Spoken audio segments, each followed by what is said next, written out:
In winter, death is loud. Survival is quiet. Consciousness does not return like waking. It returns like drowning in reverse. Morozov opens his eyes. But the world is wrong. Sound is distant. Movements lag behind reality. Snow falls upward for a moment, no, downward. His vision corrects itself. He tastes iron. He does not remember his name. Only the cold. The ridge is gone. Morozov blinks. Memory slams back into him. The river. The crossing. The armored vehicle. He inhales sharply. And the world returns all at once. He rolls onto his side. The ridge, where it once stood, is now a jagged scar. The trench line has collapsed inward, churned into splintered wood and black soil. The armored vehicle is still at the riverbank, but it has stopped firing. Why? Morozov pushes himself up to his knees. Through the haze, he sees movement, figures withdrawing from the river. The infantry line is stalled, pulling back toward the far bank. The ice. It has fractured more than expected. The second shell, landing closer to the river's edge, has shattered the integrity of the crossing point. Several enemy soldiers struggle to regain footing near widening cracks. The advance has paused. Not because of mercy. Because of physics. Morozov scans frantically. Antonov. He spots him 20 meters downslope, half sheltered by a fallen pine. Antonov is on his knees, dragging Malinin, the machine gunner, by the collar. Malinin's helmet is gone. Blood darkens the side of his face, but he is conscious, blinking. Sokolov emerges from the treeline behind Morozov, coughing, his greatcoat torn at the shoulder. Sokolov. Move! Into the trees! His voice is hoarse but steady. The holding squad has splintered into small clusters. Some are already disappearing into the forest, retreating toward the secondary position marked only vaguely on a damp map. Morozov stumbles toward Antonov. Morozov. Sergeant! Antonov does not answer. He shifts Malinin's weight again, teeth clenched, not in pain, but in calculation. Antonov. Help! Me! Together, they lift Malinin under the arms and begin dragging him backward into the deeper snow.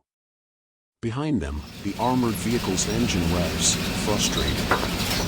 It inches along the bank, searching for a stable crossing point. But the river groans again, ominous, unstable.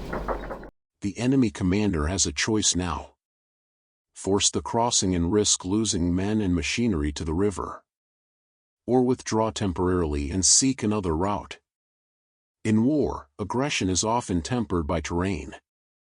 Sokolov glances back one last time at the ruined ridge. They have delayed the crossing. But at what cost? The forest receives them without ceremony.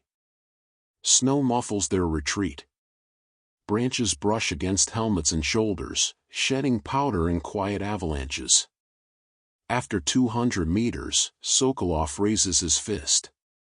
The platoon halts. This secondary position is little more than a shallow depression between low hills. There are no prepared trenches. No clear fields of fire.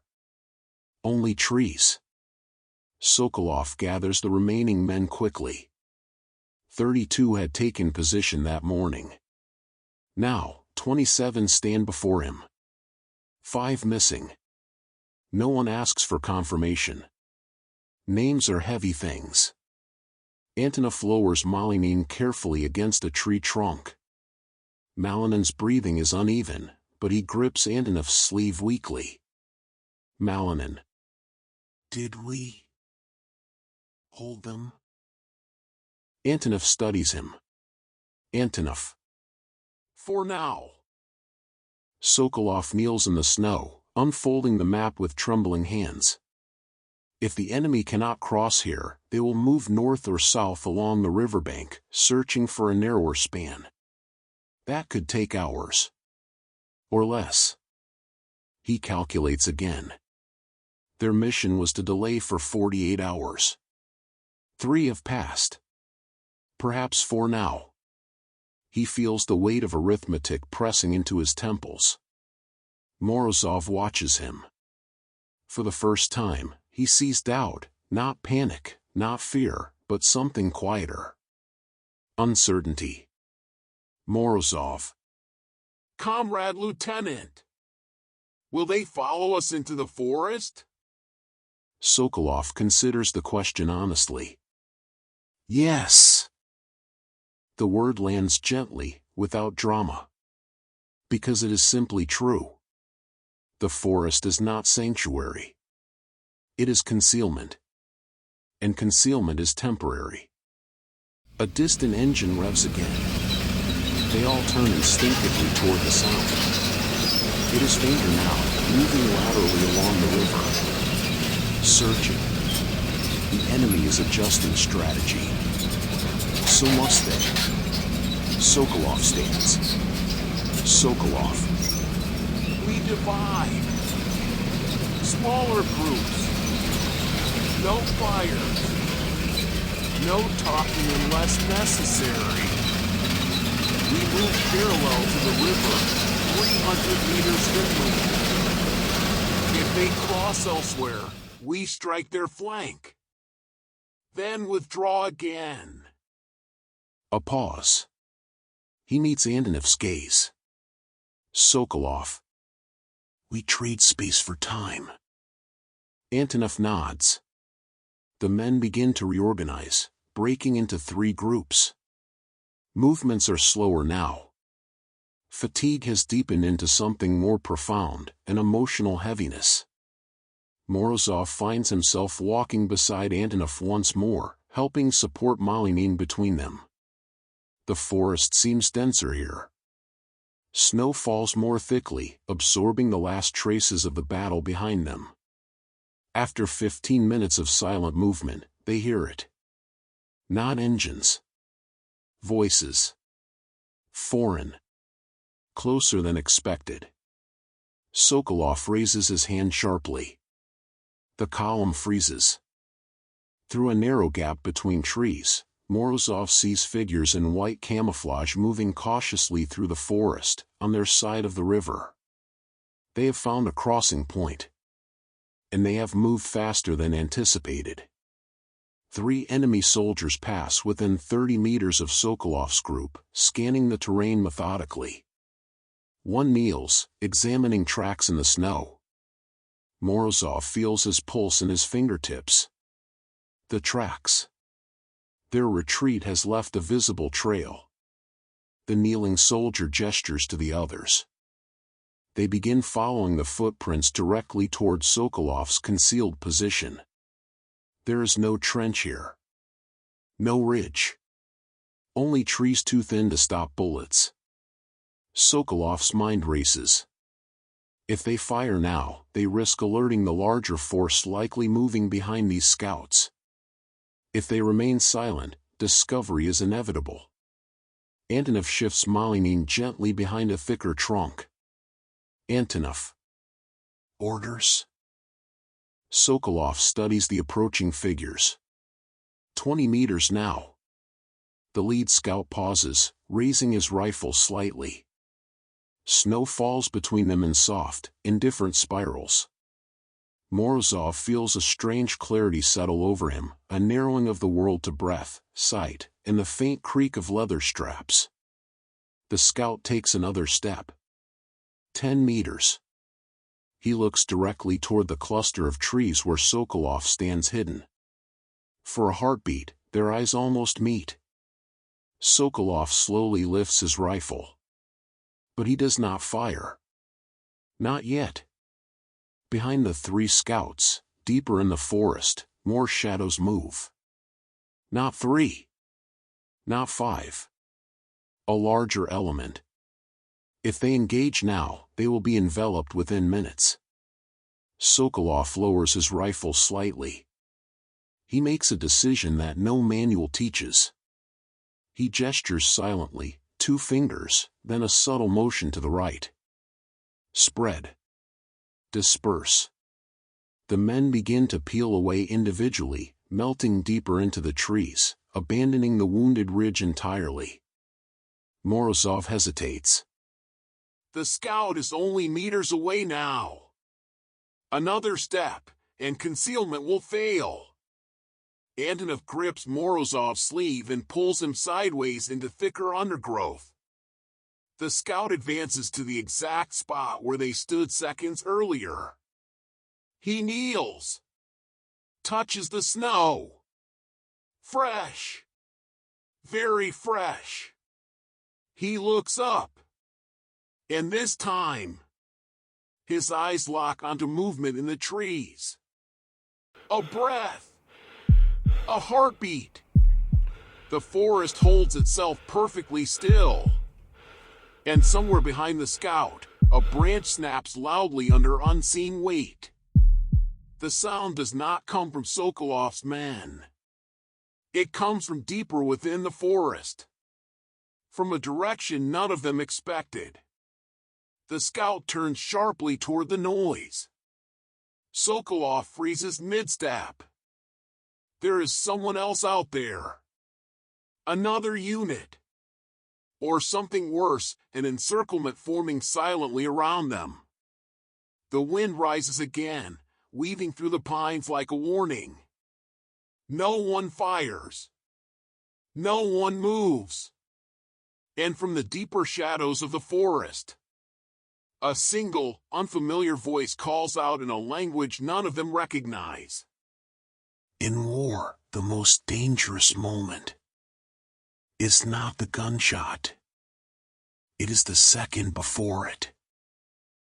The scout turns toward the voice. His posture shifts, not into aggression, but confusion. From the deeper forest, shapes begin to materialize. Not in white camouflage. In darker coats. Longer silhouettes.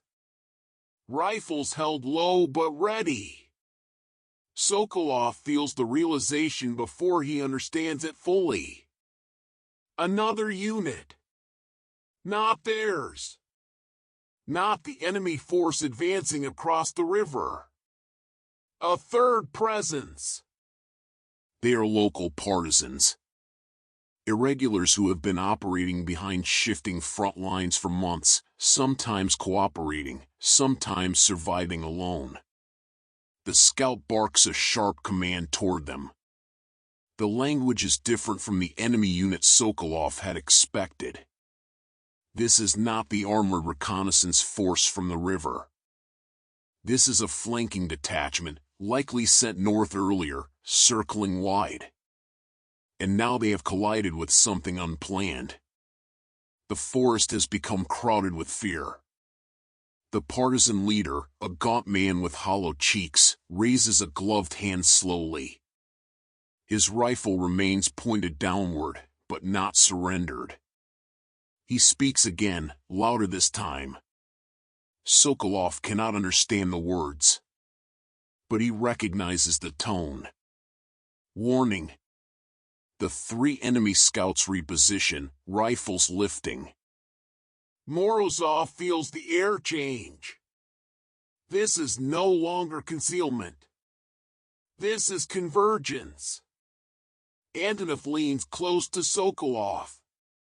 Antonov. If they engage, the larger force will hear. Sokolov nods. And if the larger force hears, their scattered platoon will be trapped between advancing infantry and this flanking unit. He must decide again. Intervene and reveal their position. Or remain hidden and allow the partisans to be overwhelmed. The choice is no longer tactical. It is moral. Sokolov watches the partisan leader's face. There is exhaustion there. Hunger. But also defiance. These men have no artillery. No armored support. No promise of reinforcement. Only the forest. The scout shouts an order. Safety clicks disengage. Sokolov closes his eyes briefly. Then opens them. Sokolov. On my mark.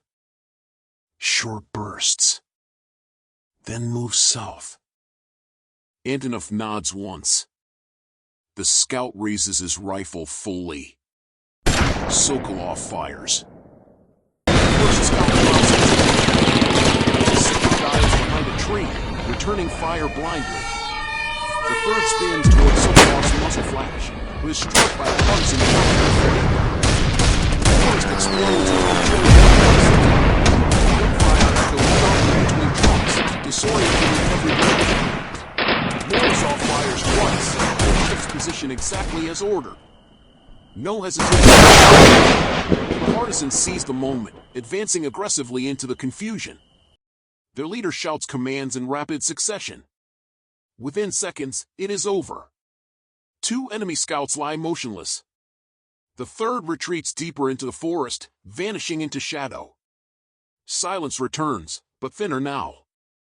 More fragile. Sokolov signals immediately. Sokolov. Move! Now!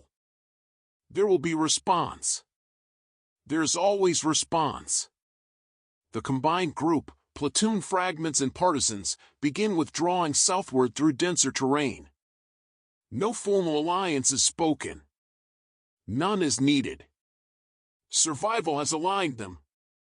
They move for an hour without stopping. The engine noise near the river has faded. Either the crossing attempt has been abandoned, or relocated far from here. As dusk begins to lower itself across the forest, the sky shifts from gray to deep blue. Finally, Sokolov raises his hand. They halt inside a natural depression surrounded by thick firs. Concealed. Defensible, barely. Antonov lowers Malinin carefully once more. The machine gunner's eyes are clearer now, though his movements remain slow. The partisan leader approaches Sokolov cautiously. Up close, he appears older than first assumed, perhaps 45. His beard carries frost-like silver threads. He speaks in broken phrases Sokolov can partially understand. The message is simple. More enemy units are moving west. Large numbers. Bridges ahead have already been destroyed. The engineers Sokolov was meant to protect may already be retreating. The 48-hour delay may no longer matter. Sokolov absorbs this quietly. Orders are written in ink. Reality is written in snow. Morozov sits against a tree, staring at his gloved hands. They tremble, not from cold, but from the slow release of adrenaline. Morozov. Did we succeed? No one answers immediately. Antonov finally speaks. We are still alive. It is not triumph. It is accounting. Night settles fully. No fires are lit. The combined group sits in near darkness, listening to the forest breathe. Somewhere far to the north, artillery rumbles faintly, another sector, another story unfolding. Sokolov steps a few meters away from the others. He looks back in the direction of the ruined ridge. 5 men did not leave it. He imagines their last seconds, not with horror, but with unbearable clarity. Responsibility does not end when shooting stops. It lingers. The partisan leader joins him silently. For a moment, they simply stand together, strangers bound by proximity to death. Sokolov finally speaks, almost to himself. Sokolov. How long have you been out here? The partisan answers quietly. 2 years. 2 winters. No clear front lines. No certainty of tomorrow. Only forest. Sokolov nods. He understands something now that no academy taught him. War is not a series of battles. It is accumulation. Of fatigue. Of choices. Of faces that remain long after maps change. By morning, the forest will hide almost every trace of what happened. Snow is impartial. It covers both victory and defeat. At first light, the combined group will move again, southwest, avoiding main roads, navigating by instinct and rumor. Some will survive the winter. Some will not. Lieutenant Mikhail Sokolov will carry the memory of this forest long after the war ends, if he reaches that day. Morozov will stop trembling eventually. Antonov will continue measuring decisions in silence. And the 5 names unspoken tonight will travel with them. In the vast machinery of war, this skirmish will not be recorded in official communiques. There will be no medals for hesitation. No citations for restraint. Only the quiet knowledge that, for a few hours in a frozen forest, men chose not just how to fight, but who they would be. If this story resonated with you, subscribe to help us remember and share stories from the front lines. Stories from the past help us understand humanity in difficult times. Share your thoughts in the comments, every memory matters.